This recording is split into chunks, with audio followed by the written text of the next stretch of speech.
everyone. I'm Kafar Augustin in for Donna Bush, here with your CIG Television news brief on this Friday evening. The Education Data Report for the 2023-2024 academic year goes live on Monday, 10th of February. The report provides a comprehensive overview of Cayman's education system for the 2023-2024 academic year. Donna Bush sat down with Ms. Lynette Monteith, Acting Chief Officer from the Ministry of Education, Mr. Mark Ray, Director of the Department of Education Services, and Mr. Wingrove Hunt, Senior Manager for Data and Testing Services at the Department of Education Services, to get an overview of the report. So we publish a data report each year, and it's primarily to inform the public about the status of the education system, and in this case, the public education system. We look at enrollment data, attendance, attainment, progress of our students in two main key stages. Key stage 2, that's the year 6 students going on to high school, and key stage 4, year 11 and year 12 students. So these are important benchmarks for our students. Obviously, we would like to know where our students are at the end of primary, and certainly as they transition into tertiary education, what the state of their educational progress is.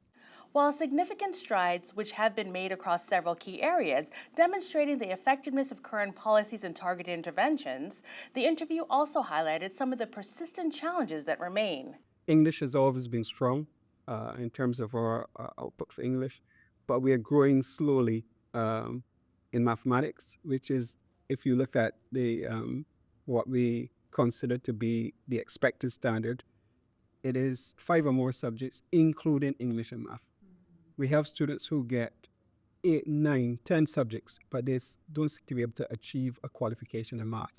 So although we have a whole set of students who are over 5 subjects, because they have not been able to achieve a pass in mathematics, our overall statistics are low. So we have at least 2/3 of our students achieving 5 or more passes. If you include maths, that drops all the way down to about 40-something%. So you see the point I'm making, that Yes. our driver has to be, when we're raising the standards, to improve our performance in mathematics. The team from the Ministry of Education and the Department of Education Services discussed some of the targeted strategies designed to address these gaps. Good teaching, quality first teaching is what we're focused on. So while we have very subject-specific initiatives, we actually have a drive at a teaching and learning level to say, what does quality instruction look like, irrespective of the subject area?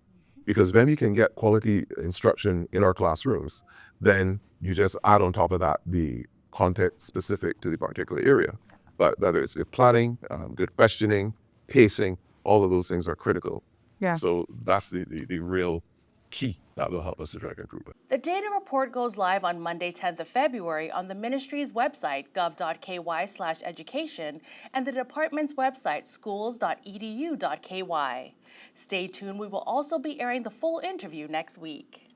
Government business continued well into the evening yesterday, Thursday, February 6th, as lawmakers spoke in depth of key matters. The session began with a prayer, and the Premier Honorable Juliana O'Connor Connolly presented the report from the Standing Business Committee. 4 private members' motions were discussed and passed, including a national awareness campaign to promote the diversity, culture, and heritage of the Cayman Islands, a proposal to reduce duties for small and medium-sized enterprises, establishing secondary education programs for adults who did not complete high school, and the regulation of real estate agents for consumer protection. The sitting then continued with discussions on government business. Members went into the committee to consider amendments to the following bills: Referendum Cruise Berthing Infrastructure Gambling and Cannabis Bill 2024, Customs and Border Control Amendment Bill 2024, Beneficial Ownership Transparency Amendment Bill 2024, Anti-Sexual Harassment Bill 2025, Grand Court Amendment Bill 2025, Criminal Procedure Amendment Bill 2025. The amendments to the bills were moved, passed, and reported back to the House. Upon resumption, the bills were all passed during the 3rd readings. In today's overview of the fifth sitting of the Parliament, the focus was on the statements by members of Parliament, including members of the opposition. Today's proceeding is likely to be the last sitting for the current 2021-2025 term. As their last act, the term unanimously passed the first major comprehensive overhaul of the Parliament's standing orders since 1976. The standing orders serve as the guiding document for all parliamentary procedures.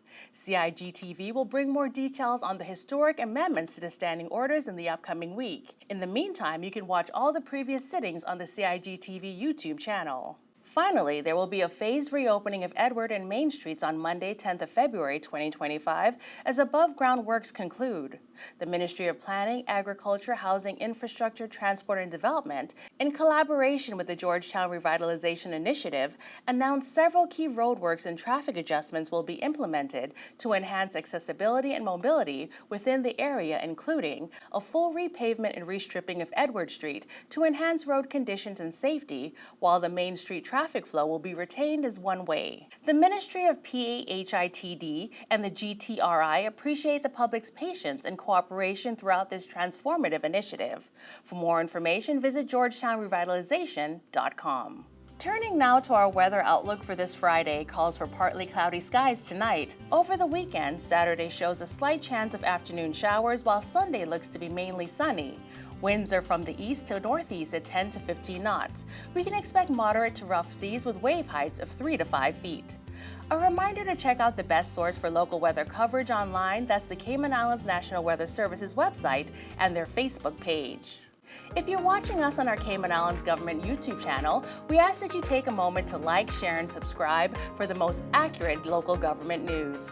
Thank you for joining us. I'm Kafara Gustin in for Donna Bush. Have a wonderful weekend.